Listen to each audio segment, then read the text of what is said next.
високе звання почесний громадянин Бердянського району присвоєно Кріпак Людмилі Іванівні.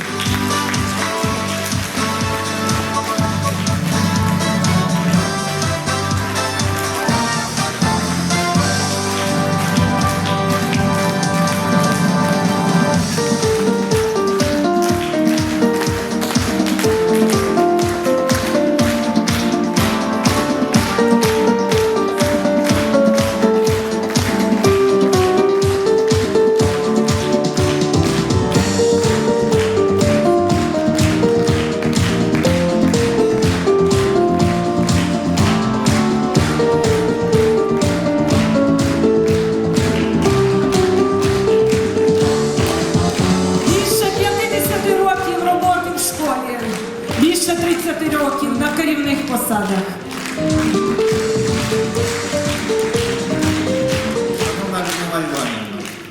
Від всього колективу Андріївської спеціалізованої різнопрофільної школи дозвольте вас привітати з цим високим званням. Ви людина, яка дійсно за роки своєї роботи заслуговує на це почесне звання. Хочеться побажати вам здоров'я, перш за все. І від колективу вручіть ось цей прекрасний букет.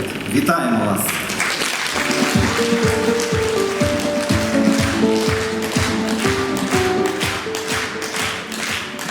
Шановна Людмила Іванівна, я сьогодні вітаю вас від імені селищної ради, від себе особисто за це почесне звання. Справді ви його заслужили, адже на освітянській ниві ви віддали частиночку свого життя, частиночку свого здоров'я, частиночку своєї душі, досвід, знання учням і нам, педагогам, колегам, які були завжди з вами. Я вдячна долі, що звела мене із вами, адже ваш досвід, ваші знання мені допомагають зразу на цій посаді. Хочеться побажати вам міцного здоров'я, сімейного благополуччя і довгих років життя.